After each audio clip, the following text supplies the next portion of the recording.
Hiya! Welcome to this, my 98th episode of VideoFuzzy. I'm your host, Terry J. Aman, sip to my basket of media memories, and in this installment, titled Disrespecting the House of Cooper, I dig into some Doctor Who, clean-up efforts on my back catalog, inspire some streaming, plus The West Wing, The Simpsons, and a video tour of Minneapolis.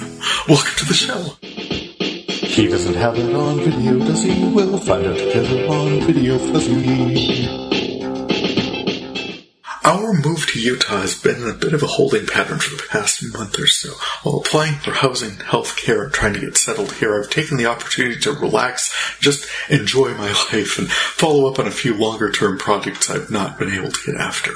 For one thing, and I've mentioned this before, I've always been a little self-conscious about the audio quality of my back catalog. I've been podcasting since 2009, and even since I started this project in 2017, I've upped my game in terms of editing, recording, production values, and software. And what I produced then does not stand up to what I'm putting out now. There's a whole stretch of entries that have this intrusive hum that makes them actively unpleasant to listen to. There's always improvements to be made. I've taken some of this downtime to dive back into the past, to refresh the audio, repairing mistakes, and generally improving sound quality. Some, like the notorious episode 6, took a lot of work, but I'm happy to do it. Even if no one ever scrolls all the way back to re-experience the new versions, I'm much, much happier with what is there. And my next entry of VideoFuzzy, the soundtrack, is on hold until there's a few realities in my life that are out of my control and stubbornly refuse to resolve themselves, but once they do, the wait will absolutely be worth it. In the meantime, I've still got some 850 discs here that are not going to catalog themselves, so let's dive in. And now, VideoFuzzy presents Fuzzy Feature. I don't really know how these synchronicities happen, but I just have to celebrate them when they do. A friend of mine posted a reel to her Facebook page on New Year's Day, and as it turns out, the timing is just so perfect I gotta lead with it. In the 2007 comic relief special, The Catherine Tate Show, link in my show notes, Catherine Tate plays her recurring character, bored and restive student Lauren Cooper. In this one, Lauren and her mates are dreading the new English class and the new English teacher they're getting until he walks in and it's David Tennant. Well, it's Mr. Logan, but yeah, David Tennant, which there's only one reaction, particularly the girls, are going to have. Lauren, of course, is over that instantly and confronts Mr. Logan about his Scottish accent and whether he's qualified as a Scotsman, whether he's qualified to teach English. Do you have a double English or a double Scottish? Are you speaking Scottish right now? Well, I can't understand you, sir. And he turns, is your name Lauren Cooper by any chance? She asks, what of it? He says, your reputation precedes you. He prompts them all to open to Shakespeare's sonnets, and she notes his resemblance to Doctor Who, which, of course, because David Tennant played Doctor Who alongside Catherine Tate, who appeared in 2006 Christmas special as the bride, knows right well his resemblance to that particular double-hearted Californian. She tracks into her patented stream of, am I bothered? Quite confrontational. Am above red?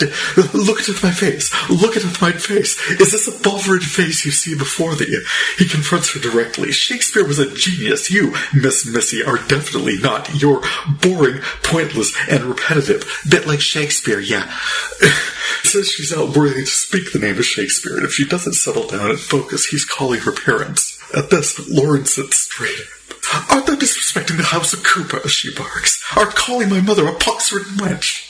Art calling my father a goodly rotten apple? But he ain't even a goodly rotten apple. He ain't even a goodly rotten apple. Look at my face. Look at my face. Bothered, look at Shakespeare, bothered. You take the high road, I'll take the low road. Bothered, Shakespeare, sonnets, Shakespeare. My mistress eyes are nothing like the sun. Coral is far more red than her lips red. If snow be white, then her breasts are done. If hairs be wires, black wires grow on her head. I have seen roses damask red and white, but no such roses see I in her cheeks. And in some perfumes is there more delight than in the breath that from my mistress reeks. I love to hear her speak, yet well I know that music hath a far more pleasing sound. I grant I never saw a goddess go. My mistress, when she walks, treads on the ground. And yet, by heaven, I think my love is rare, as any she belied with false compare. And this was the only way to end this. Bite me, alien boy!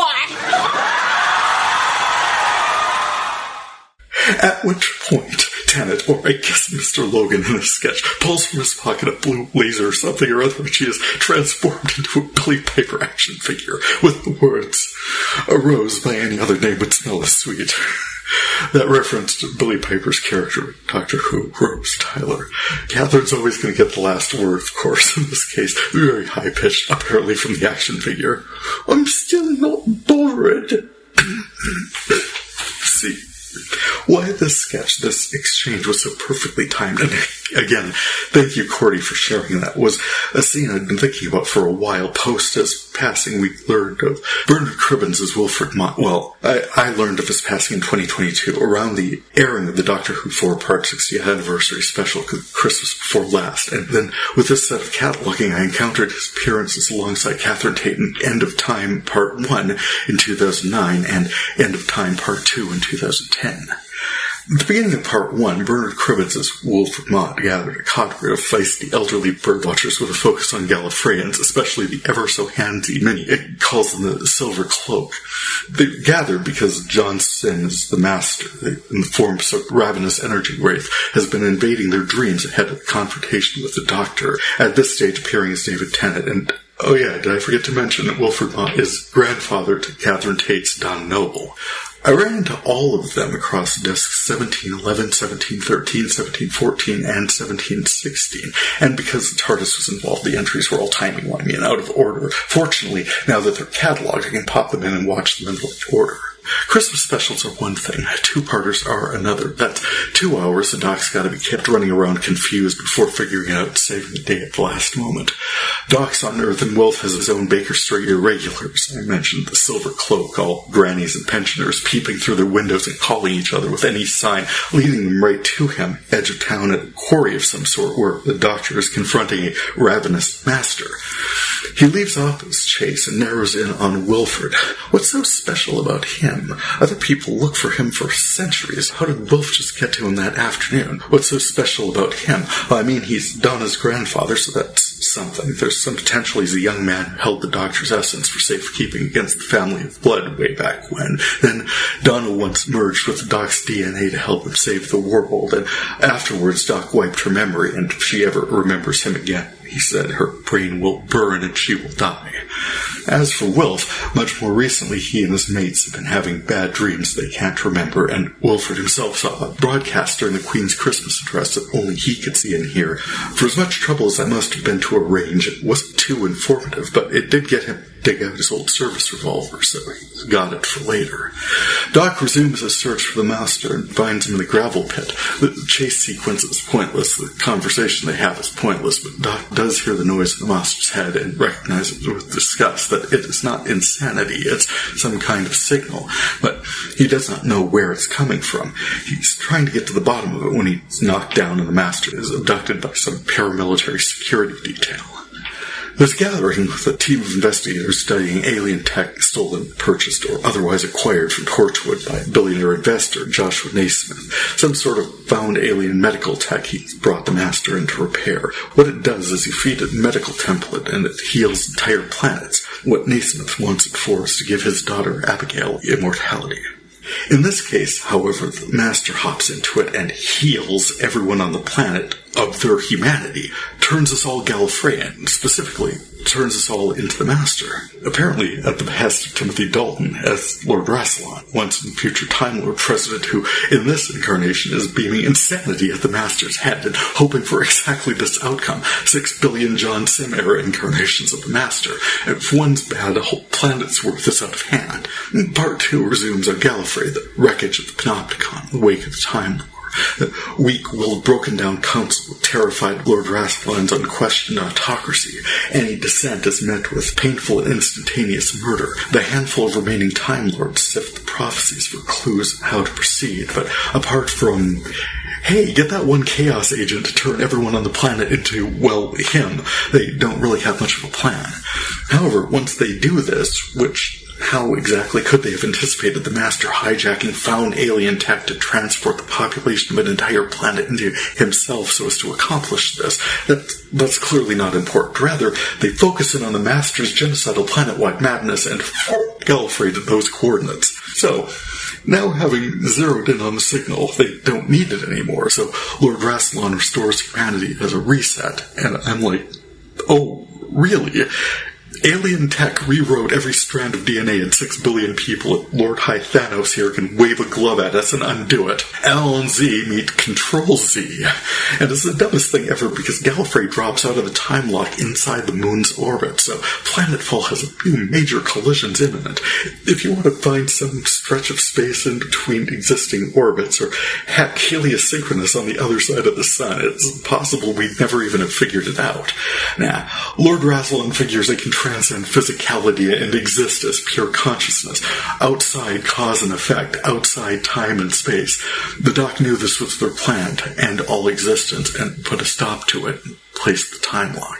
We're still a good 3 years out at this point from an explicit depiction of the War Doctor, but the exposition laid out by Tennant here, 10, 11 with the Metacrisis, or 12 with the War Doctor, whatever. I'm told the tune he got was absolutely the 15th Doctor, and it's no other number, so we'll just cram him into the canon with Matt Smith and Peter Capaldi and Jodie Whittaker and Joe Martin in the series of 8 incarnations Tom Baker saw before William Hartnell and the Brain of Morbius, and all the incarnations we're aware of, and all of the ones we're not from the Timeless Child. He is 15. He can only be 15. There is no...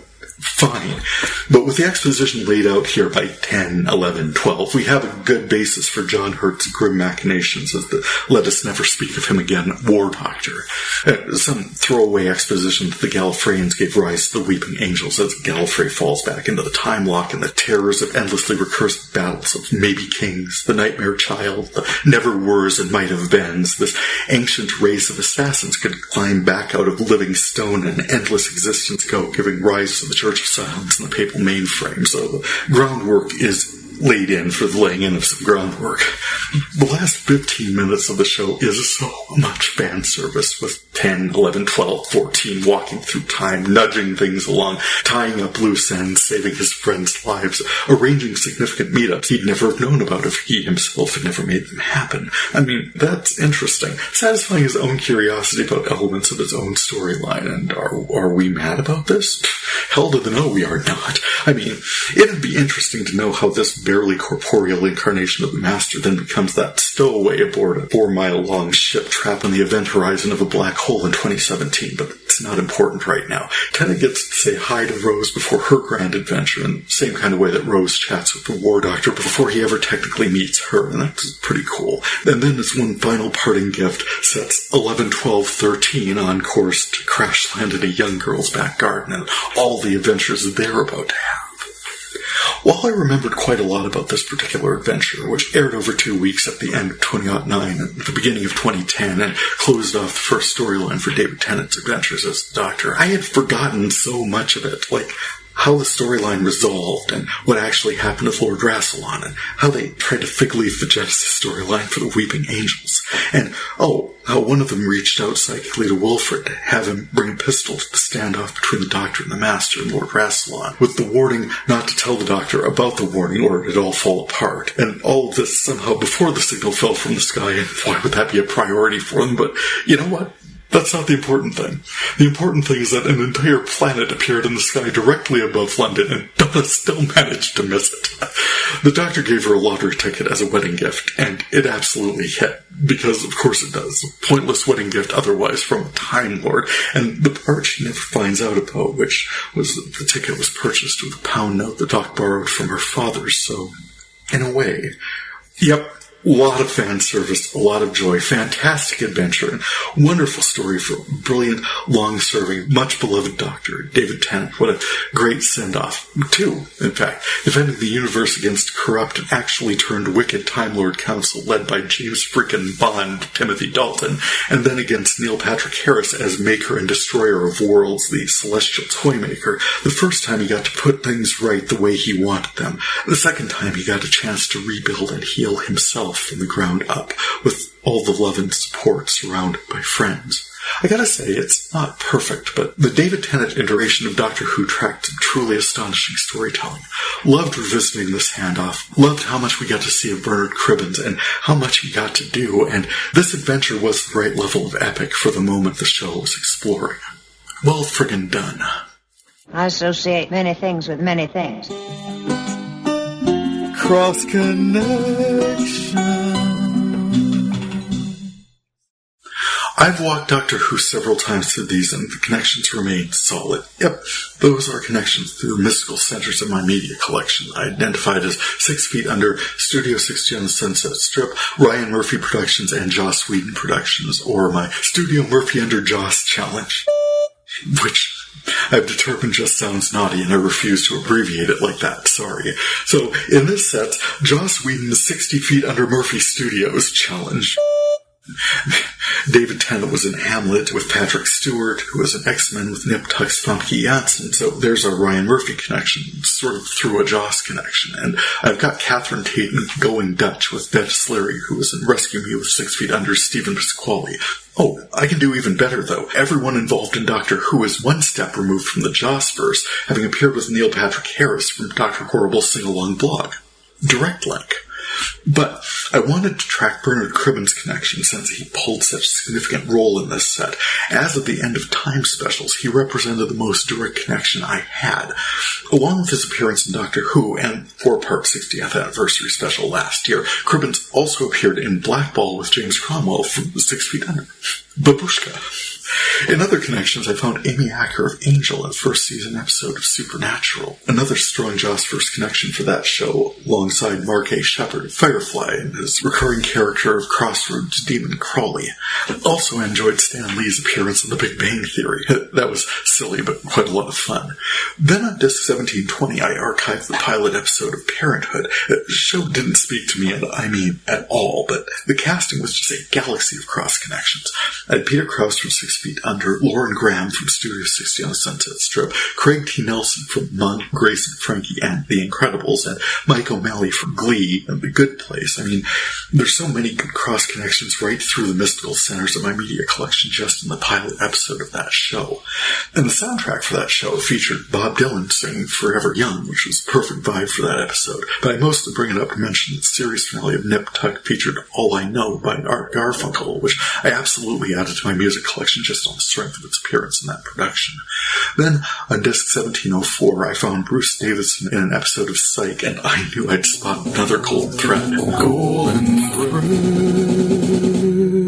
I recognized Davison immediately as the anti-mutant Senator Kelly from X-Men and X2. I was surprised in going through his IMDb to discover the existence of 8mm 2. I'll have to track that down sometime. I very much enjoyed the original. Along with Psych, Davison was in Lou Grant. He was in V, so I know I've got that somewhere. He was in Star Trek Voyager, Apt Pupil, The Practice. He was in Star Trek Enterprise, Kingdom Hospital. I loved him in Kingdom Hospital. He was in Numbers, Battlestar Galactica reboot. He was in Close to Home, Terminator, The Sarah Connor Chronicles. He was in Criminal Minds, The Closer, Lost, Leverage, The Clades, Castle, Drop Dead Diva, and La La Land. I think Davison is this perfect voice to cast when you need someone to establish themselves as the conflict right away. He seems capable of projecting an entirely disagreeable backstory in the blink of an eye. I remembered his role in Lost instantly, this objectionable guy who was calling everything into question as a means of getting us back into the story. His Senator Kelly was immediately unsympathetic, and in Psych he had to shift so shady so fast it was mind-blowing.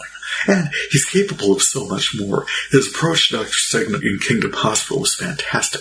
Echoes of Ed Begley Jr. and Stayed Elsewhere. I guess it's those clear, expressively blue eyes of his. He can so entirely support whatever narrative he's projecting. I don't always love his characters, but he does such a great job every time I see him. Great work. Now on VideoFuzzy, a fond reflection. Oh, wow. Well, along with Bernard Cribbins, another seriously long overdue mention in this segment, I had been enjoying his work everywhere I saw him. I was sorry to hear of Andre Braugher's passing now more than a year ago. I wasn't watching Brooklyn Nine-Nine, but it's syndicated everywhere, and every time it clicks past my screen, I'm reminded why I should have been watching it, because there was obviously a lot of fun on that set. Mostly, though, it's every time TNT's Men of a Certain Age comes up in my collection, I want to stop and highlight the work that he was doing. It's just Men of a Certain Age was not a fantastic vehicle for this guy. I don't know that it was an especially good vehicle for any of them. It's not the writing was bad, or good lord, there's nothing wrong with the acting. Are you kidding me? But any show that centers the crises of men in the middle of their lives as the draw is going to get some side-eye. Midlife crises are not... Okay, so you've had at this point generally 20 years as an adult. If you've got a problem, you're a grown-ass man. You identify it and you confront it. And if you have two friends for your whole lives that you meet for lunch on the regular and you're talking to each other about these problems, between the three of you, you should be able to solve most of them. That's not Braugher's problem. That's TNT's got a show they're trying to make interesting with someone's got a gambling addiction and someone's got commitment issues. And in the case of Braugher's character, Owen, he's got all these pressures because he works for his emotionally distant father who is a control freak. In the episode I saw archived to disc 1698, the set I talked about last time, Owen went to work for a rival used car sales team for a while and debuted as their top performer. So, yeah, it's weird that he's so entirely eclipsed at his dad's shop. That's probably the longest run of anything I was seeing him in. His early work included a lot of docudramatic histories, and he's always had a grasp of the serious in his storytelling. I noted more comic exploration as his career progressed, the point where it's not surprising to see him in BoJack Horseman or 150-plus episodes of Brooklyn Nine-Nine. Men of a Certain Age, where I met him most directly, seems like a good inflection point in that exploration. Though Scott Bakula's character had more of the jokey slapstick run-ins, and somewhat ironically, Ray Romano's party shop sales guy had some of the darker storylines. Whatever the quality of the work he was given to do, Braugher found the right voice for it. Sad loss. Much more recently, I was saddened to learn of the passing of auteur David Lynch. I had occasion to chat about his work in my June 2021 release, episode 75, Be Kind, Rewind, when Eraserhead and Blue Velvet turned up in my cataloging, along with a documentary about his life and work called Lynch, dated 2007 and aired at the Sundance Channel. I've got that archived to disc 1145. Along with these entries, my media collection contains The Lost Highway and Mulholland Drive, both of which are just crazy banana pants, and I love them both so much. I know I will one day just bask in the weirdness that is Twin Peaks, and there's an IMDb that says he wrote and produced dozens of things and directed more than 100 things, and my awareness of him is barely superficial, and I mean, wow, the discussion he carried on through Mulholland Drive, that cowboy character on the set, or the director guy in Lost Highway. I mean, just talking right out my ass here, I don't even know if we have a Quentin Tarantino without Lynch. I don't know if we've got Tim Burton or Noah Hawley if we don't have Lynch. Marilyn Manson, The Cure, Rob Zombie, Naked Lunch. I don't know. Do we even have Saw or Human Centipede, or so many convulsive convolutions explored in modern horror Blumhouse? There are just frontiers human brains wouldn't have explored. Images, iconic images we'd remain blissfully unaware, but the man dared to blaze trails, open doors, imagine encounters, conversations, ways of being, ways of responding to pressure, entire visual languages he created from whole cloth so we could imagine our world differently, present ourselves to ourselves, and experience our world. It's also wild and wonderful. Thank you for sharing all of yourself with us, Mr. Lynch. I wish you an eternity of indescribable wonders. And, oh, this one hurt. I heard about this far too late to get anything together for last time, but Linda Lavin. I mentioned I'd been cleaning up the audio in my back catalog and I encountered this fun review of 9JKL from episode 11. Just listen in. I fell in love with the pilot episode of 9JKL in the opening frame. Linda Lavin and Elliot Gould are beaming over little Joshie. Mark Feuerstein, their baby bird, returned to the nest after a starring role in a disastrous television project and also divorced from, as his mother describes her, that cold so-and-so doesn't know a good thing. Joshie is warmly welcomed back into the bosom of his family, his doctor brother married to a pediatrician with 4.8 stars on Yelp, so his mother must ask, where'd those 0.2 stars go? It's a weird everybody loves Raymond dynamic where mom loves Joshie unconditionally and is more critical of her older, more conventionally successful son. Probably it'll be that Joshie needs the support more. Elliot is the clueless patriarch. Joshie, help me make a viral video! But his connections help get Joshie a bit part in a Paul Feig film, so Joshie gets to experience the good and the bad of having parents without boundaries. Linda freaking Lavin. I got her the way back when of my life when I was 6 years old. Alice, this sitcom. Very loosely based on a 1974 movie I archived in my current collection in the summer of 2022. Alice Doesn't Live Here Anymore. Was a young woman, an aspiring lounge singer. Wow, we feel like you wait tables in Vegas if you were trying to be discovered for something like that. But the workplace comedy united a feisty core group of personalities against a bully and an... Oh my god, the show ran for a decade. How did that show run for a decade? Good God, if a show ran for a decade, they must have all married Mel at one point or another. I don't imagine I was watching it by the end, but wow, shows sure have a staying power when there's only 3 channels and there aren't a million other options, don't they? Lavin was in a 1967 film version of Damn Yankees. She was in Rhoda, Barney Miller, Phyllis. She was Kermit's doctor in The Muppets Take Manhattan. She was in so many TV movies. She appeared in Touched by an Angel, Courage the Cowardly Dog. She showed up in The Sopranos, Bones, a couple of spicy characters in Bob's Burgers even. I mentioned 9JKL up there, and she was a loud, sustained scream in that show. And oh my, wow, apparently she was just in one episode of Brockmire, but she chewed the scenery, the crew left chaw marks all over that red houndstooth jacket before she left. And normally I skip over Procedural's helmed by Vincent D'Onofrio, but I'm gonna mention that she was in Law and Order, Criminal Intent, so as to mention her character's name. She played Ursula Sussman. What a name. Linda Lavin, consummate actor, voice, stage, and screen. Yeah, you know, I referenced it up there, but I can never do it justice. I'm going to close with this. Eve doesn't want the plot. Why? Apparently, she's getting cremated. When? After she dies, you ghoul. Love and endless light along your way. Diving into my classic collection. I had so many good entries from this set, which covered VHS to DVD transfers, discs 1701 through 1725. One moment of history I'm happy I was able to archive is the Healthcare Reform Summit President Obama hosted in 2010. The potential for House and Senate leadership to come together and discuss the priorities was fantastic. Conclusions they came to were limited, but because of how funding for healthcare evolved in this country since World War II, someone's ox was going to get gored if we eliminated private health insurance, which, as far as I could tell, has one specific goal in mind, which is to make it very difficult for people receiving health coverage through their job to quit that job if they need to. People stay in terrible situations because their health coverage is tied to their job, and so are they. Really, this nation needs to explore the ways in which the attitudes that fostered slavery and indentured servitude have persisted. The loudest advocates for liberty and freedom do not want liberty or freedom, at least not for anyone but themselves. Or they want the relative liberty and freedom to treat people like livestock for whom liberty and freedom are irrelevant. Oh, they've got all the words right. We value your input. We're all family here, and nothing is more important than family. We strive to contribute positively to a work-life balance. We offer competitive wages and benefits beyond industry standards, but they'll say anything to get you to work for them. Once there, sure, so long as everything's going great.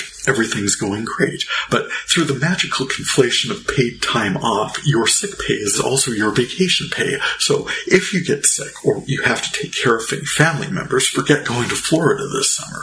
Not that you can afford it anyway because your copays and premiums have already eaten up a lot of your discretionary spending. Have you seen the ticket prices at Disney World? So that definitely keeps you close to home in case someone else calls out sick. Then you can go in and do their work and your work. You essentially chained to your desk until you're 65, and the only reason they agreed to that is because they were sick of stumbling over the bodies of the organ banks who worked themselves actually to death there. As life expectancies have lengthened, there's been pressure to delay the age of retirement. They want to make sure they've squeezed every last bit of toothpaste out of our poor shriveled husks. And don't get me started on the wording of the 13th Amendment, making the indentured servitude illegal except as a punishment for a crime. Prisons then become a captive workforce, and private prisons exploit this gleefully. The motivation to perpetuate slavery is inhuman, but it is also profitable. So, for long as it is profitable, it will have its adherents. Corporate ownership of people, corporate ownership of media, destroy education, eradicate fact-checking, weaponize social media, eliminate free thought, keep us fighting with each other, keep us mistrustful of one another, keep us distracted, focused on absolutely everything but the actual problem, which is corporate greed, and make sure any voices like mine are marginalized and silenced.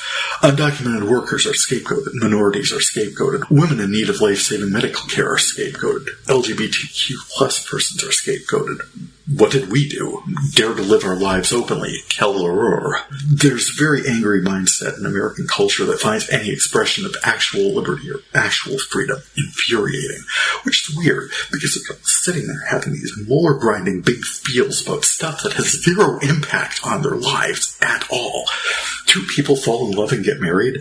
Someone seeks care for an ectopic pregnancy. A young person feels trapped by gender norms that don't conform to their apparent physiology, so they adapt. Oh my God, what's next? Something else that has no impact on my life and is none of my business?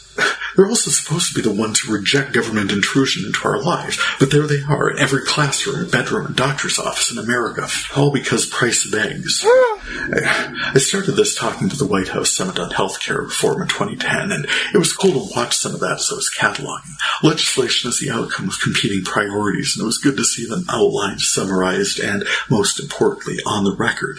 Now, if the actual plan had reformed healthcare coverage, we'd be in a much different world right now. For a glimpse of that world, I enjoyed the conversation between Jimmy Smits and Alan Alda in The West Wing that I found archived discs 1703 and 1704, the Season 7, Episode 7 Bravo rebroadcast The Debate, first aired November 6, 2005 on NBC. The reason that matters is NBC was doing a thing that night where the entire primetime hour was broadcast live, so the energy was real and the tension was high and focused like a laser on the two candidates for Jed Bartlett's successor, Jimmy Smits as Matt Santos, congressman from Texas, and Alan Alda as Arnold Vinnick, a senator from California.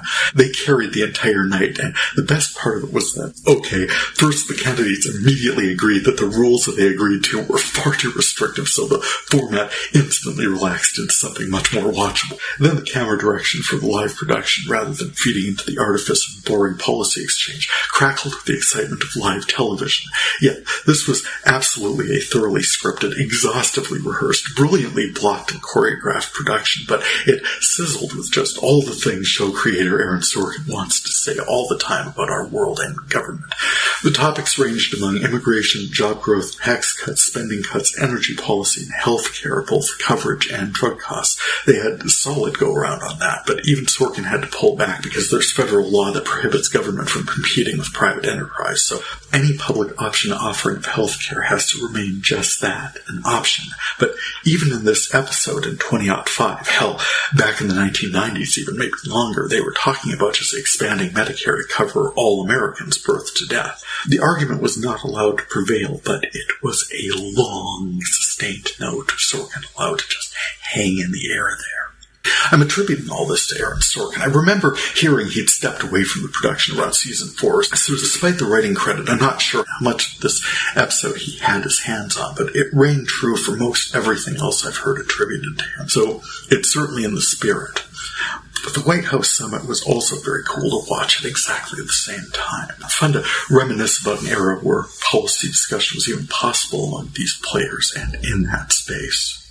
And this episode itself holds up really well. Alan Holden is very believable with a strong John McCain energy, and I've got to believe that Beto O'Rourke found Jimmy Smith's character, Matt Santos, deeply inspiring. The priorities and policy positions are evergreen, and what's fun about these characters is that while Jed Bartlett's opponent for re-election was a W-flavored cartoon and nothing more than a caricature, actual policy positions were staked out much more credibly by, wow, finding out everyone's dying around here. The late Ron Silver as GOP advisor, Bruno Gianelli, a guy past 2009, sorry to see, did a great job with that character. The debate is a strong entry into serious stuff full of them. It builds to a fantastic exchange towards the middle end where Vinnick dismisses Santos' position as an unthinking liberal. Well, you're not an unthinking liberal, are you? Santos responds, what did liberals do that was so offensive to the Republican Party, Senator? I'll tell you what they did. Liberals got women the right to vote.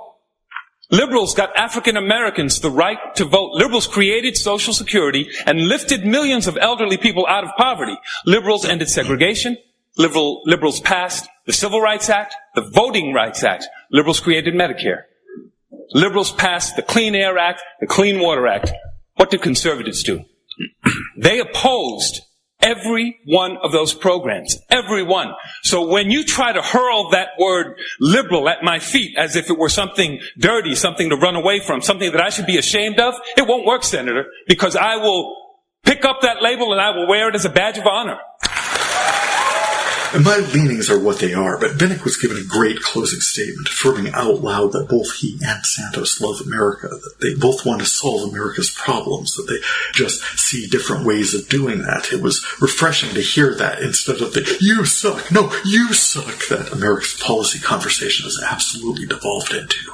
You should, for real, download and watch this episode again sometime. It is...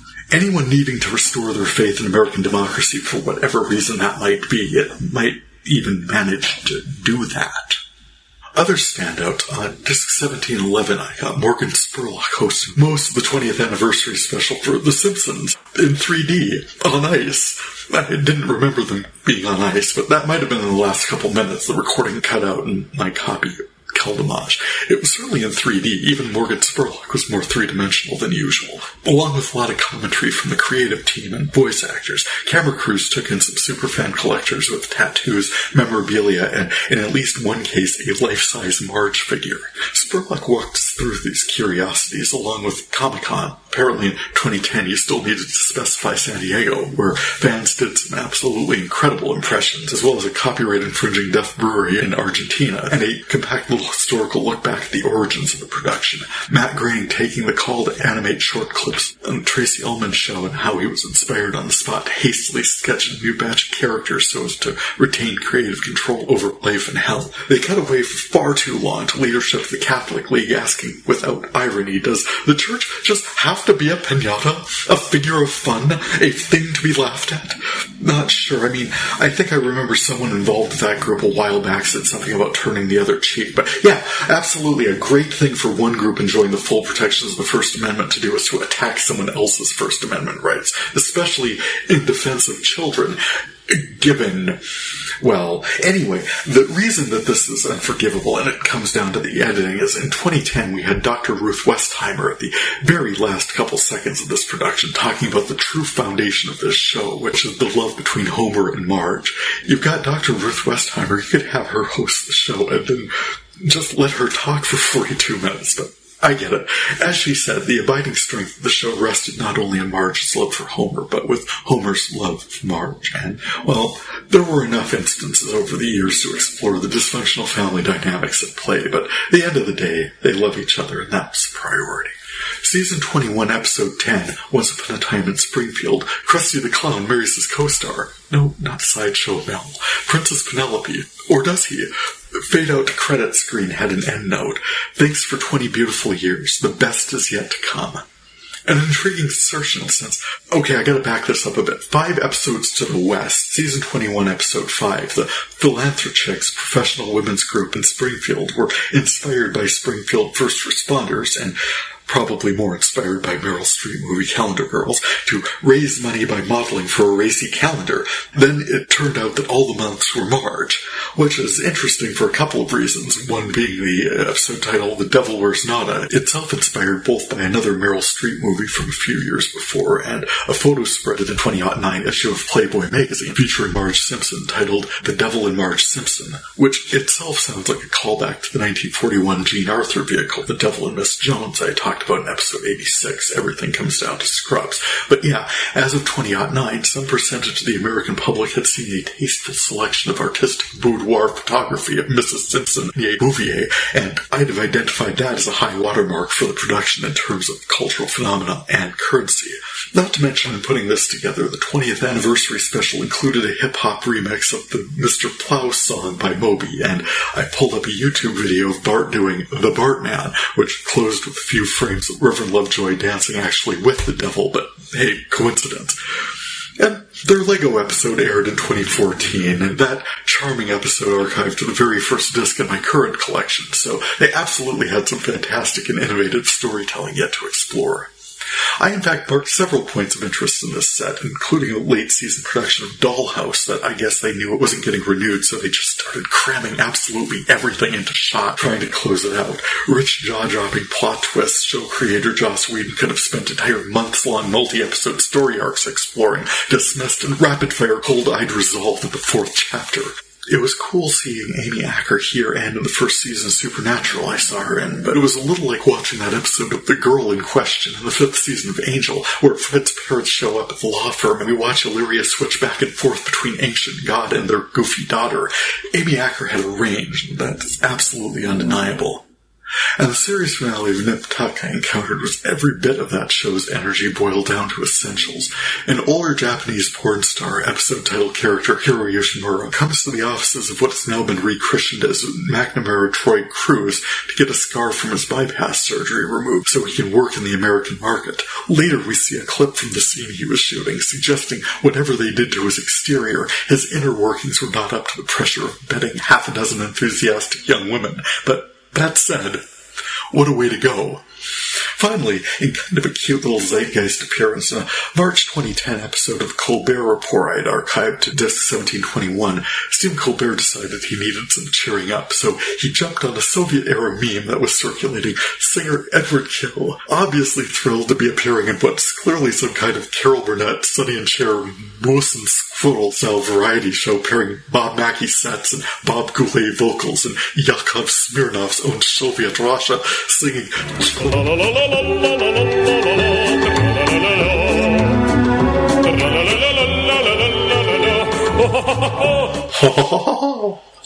Yep. I saw that clip and searched for it on YouTube, where of course it's still there, but also found a deep little dive by YouTuber Wavy Websurf, who's had 300 million views, so why not just believe it? That's just how truth works now. He tracked down some history and the personality behind the meme, and yeah, it's nice 15-minute retrospective on the singer Edward Gill, someone who seems to have been a genuinely nice and talented person. So if you're looking to stroll down memory lane, call it up for yourself. The link is in my show notes. What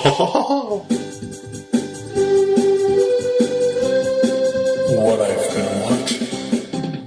A friend of mine from Minot actually chatted with him for episode 3 of VideoFuzzy, the soundtrack. Episode 3, I Need to Be Bold. Check that out if you get a chance. I recently had a chance to watch Brent Braniff's Minneapolis travel video, Friends, Families, and Waterfalls.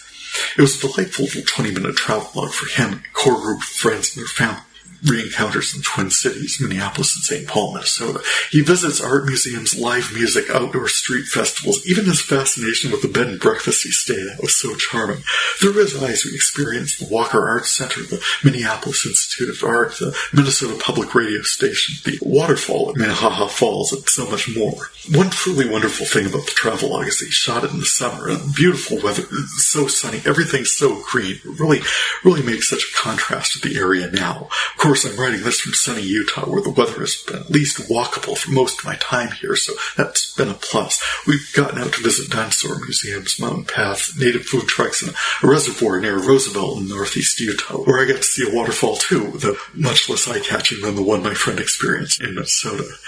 Minot artist and musician Brent Braniff's video tour of the art and music of the Twin Cities is truly remarkable and well worth a look. It's on YouTube, Friends, Family, and Waterfalls, and that link is in my show notes. Great job, Brent. I mentioned I'd taken some of my downtime to focus on my back catalog, and episode 6 of this project, which needed so much work I needed to run through the audio cleanup like 3 times that I should almost just re-record the thing. I encountered this memory.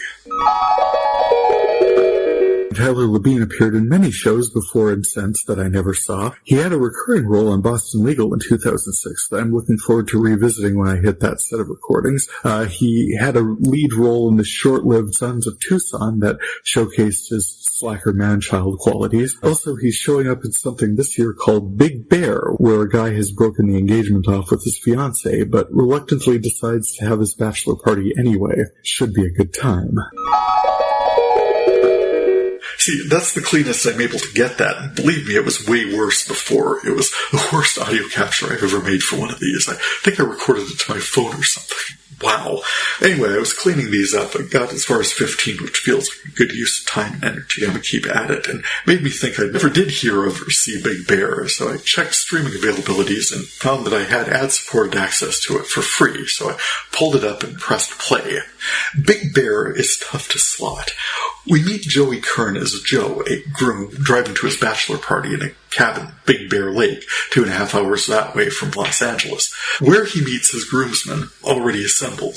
There's Zachary Knighton as a cynical older groomsman, Colin, divorced and non-custodial after a nightmare marriage. There's Tyler Labine as Nick, the goof, trying not all that hard to control his addictions and longing for true love. And then there's Adam Brody as his friend, Eric, who is a psychopath. Upon hearing the wedding is off, Eric demands to know details and discovers Anna O'Reilly as Joe's lady love, Jess, has called it off because she's formed an emotional connection with Pablo Schreiber as some dude. Joe doesn't know him at all, but Jess informed Joe that morning, the morning of his bachelor party, that she was in love with the dude and she was calling off the wedding. Joe put his hand through the wall and drove to Big Bear Lake. Well, they've already hit the bar and forced Joe to tell him all the gory details about the break-it-off, and Joe tells Eric that perfect world he'd force the dude to dig his own grave at gunpoint, forcing him to just think the whole time about what he had done. That would be Joe's idea of vengeance. Well, it's not really a bachelor party anymore, but since they're already there, they've got gallons of beer and a very classy stripper lined up named Crystal Susan. Over the course of the evening, they all get sloppy, vomiting drunk.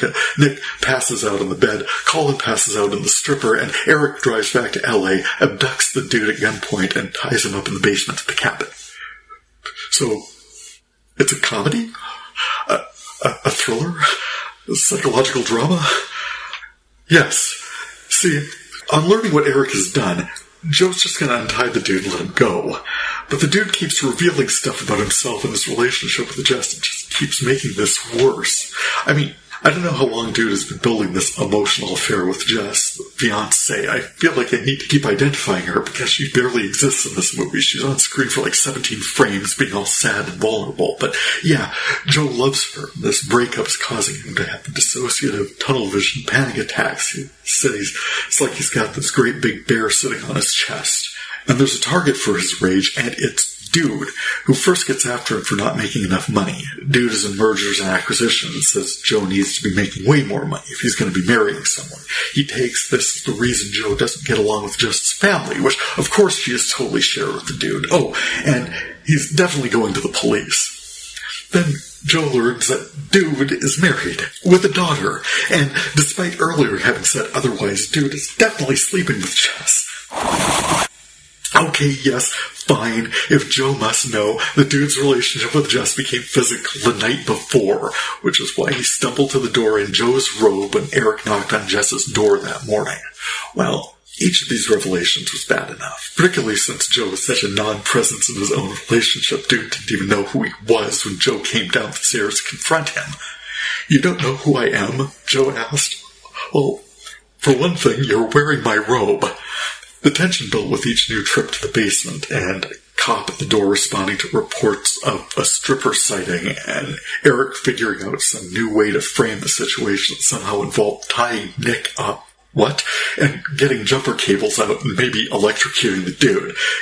Instead, Joe's just going to drive Dude back to L.A. But first, Dude leads him on a foot race around the lake.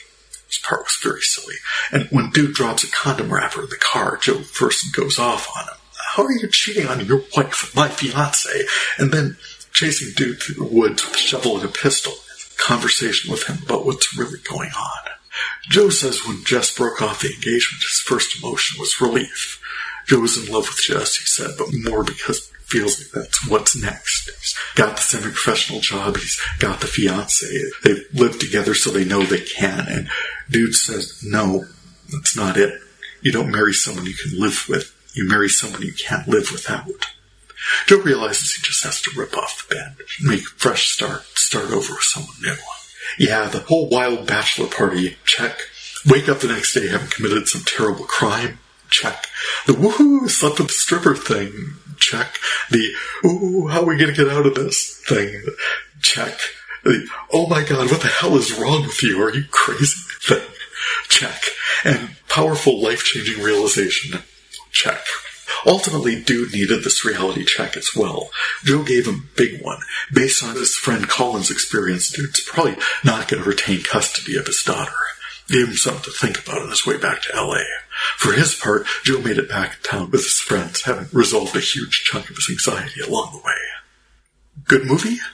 Well, I loved how free it was. There was certainly enough self-unaware behavior to address, and I loved Tyler Labine, who was the main draw for me in the first place. He's always a lot of fun, and he in no way disappointed here. Big Bear made me think of another movie I hadn't seen since my friend Jesse. Hi, Jesse, had me over watching the Best Picture nominees in 2021. I wanted to revisit the bachelor party trope from a different perspective, so I rewatched Promising Young Woman. Oh, hey, Adam Brody was in this one as well, but mostly it was Carey Mulligan as Cassandra, and I know I'd watched this one with my friend Jesse ahead of the Oscars in 2021, but I don't think I ever talked about it apart from throwaway reference in episode 74 of The Psychic is Always Right. Coincidentally enough, I talked about Tyler Labine and stripper clowns at a bachelor party, talking about an episode of Reaper I had just cataloged. Promising Young Woman slaps us upside the head with vigilante justice. Cassie poses as a helpless drunk at a bar, attracting predators who she lets take her home, but often ends up back at their place. Later, we see her crawl into her bed, pull out a notebook, and scrawl another hash mark. We don't know what they refer to, but we're allowed to imagine the worst. She seems to be a living vengeance demon, existing in this world because her best friend, Nina, the other half of her heart that she'd loved for all her life, and they'd gone to med school together, top 1 and 2 of their class. Nina took her own life after getting blackout drunk at a party and assaulted by a bunch of dudes. After that happened, Cassie dropped out and stalled, basically. She moved back in with her parents, who stopped being at all subtle about getting her just move on after this loss, but especially move the hell out. Instead, she's taken a go-nowhere job at a coffee shop by day and then pursues this vigilantism by night. Where we join her in her story, Ryan, a young pediatric surgeon from her class who always had a crush on her, recognizes her as he orders a coffee and wonders what the hell such a smart, talented woman is doing slinging beans. And it's such an in all the gin joints and all the world kind of coincidence that it made me wonder if she'd set herself up there specifically so that this run-in would be all but inevitable. As the events of the movie unfolded, it becomes clear that this was not the case. They'd gone to school together in that town. He'd gotten a job at the hospital there. The targets she develops were sort of clustered in that city, so it's no more coincidental than anything else. However, he does mention in passing that one of their classmates, Al Monroe, is getting married, and that name is meaningful to Cassie. He mentions he's still in contact with Al and Madison, and everyone, and Cassie kind of puts this list together we saw from The Bride and Kill Bill. Oh, and it gets properly spoilery from here on, so to those for whom that matters, fare thee very well. Still with me? Off we go. Step 1, she meets with Madison, gets her sloppy day drunk, and puts her in the same kind of danger that Nina had been in. Step 2, she meets with the dean who, quote, investigated the incident at the time, lets her imagine that her daughter is in a similar situation that Nina was in. Step 3 is the lawyer who bullied and harassed and otherwise made Nina's complaint go away. He was the only one who seemed to have any actual remorse for his involvement. 4 seems like it was going to be difficult, which is weird because she'd been so methodical up to this point. She'd been focused on Al Monroe ever since Ryan first mentioned him, but without evidence or information, it was going to be tough to carry out the next step. Besides, Cassandra was starting to fall for Ryan. She was coming around to the idea that this vigilantism was a bit childish. It was time for her to grow up and move on. Until repercussions from step 1, Madison showing up frantic on her doorstep and Cassie assuring her that nothing happened in that hotel room. Madison gives her a copy of the video taken the night Nina was attacked. And Ryan is in it, attacking her. So, here's where you'd hear that Tarantinian siren going off from Kill Bill. Any humanity Cassie might have been feeling towards Ryan, or life, or boys in general, was consumed in rage. She confronts Ryan at his office and threatens him with release of the video unless he gets her to 4, Al Monroe's bachelor party. She arrives as Nurse Candy to a dark instrumental interpretation of Britney Spears' Toxic. She slips all the boys sleepy and cuffs Al to the bed upstairs, where we learn everything that happened to Nina in the wake of that assault. She's going to carve Nina's name into Al's body with a scalpel when he gets his hand free, overpowers her, and suffocates her on the bed. The next day, his best man, Joe, frees him from the bed and helps him dispose of the body. The missing persons investigation bothers Ryan briefly, but both he and Cassie's parents allow how Cassie just sometimes goes missing and might be inclined toward self-harm. She vanishes without a ripple. Till Al's wedding to Anastasia, and, Ryan gets a little beep on his phone. It's a scheduled message from Cassie. Half a dozen years of planning has given her an excellent in the event of my disappearance vengeance scenario. She'd left instructions with the penitent lawyer along with the other half of the necklace that was found with her remains. So, apart from the coincidences, this movie was a demand that men do better. Demand better. If others are disrespecting women in your hearing, confront them. If someone needs help, actually help them. Don't take advantage. As Cassie points out, every time she goes out and pretends to be too drunk to stand, a self-described nice guy comes over to see if she's okay, and damn near every time they end up feeling this act of heroism has earned them entry into her panties. It's a good discussion of what we owe our friends, and it's weird that a video like that didn't come to Cassie's attention sooner. It's like, what worth do you have in this world if you can be acing second-year neurosurgery and one drunken night throws you so completely off your path? No one listens to you or validates you or your experience, and you just end it all. The loss that leaves in your wake, and of course Cassandra is perfectly named. No one listens to her either, and she drops out, moves back in with her parents, and flavors coffee for the rest of her life. In the end, she truly dedicates her life to making sure her friend's life is avenged but good.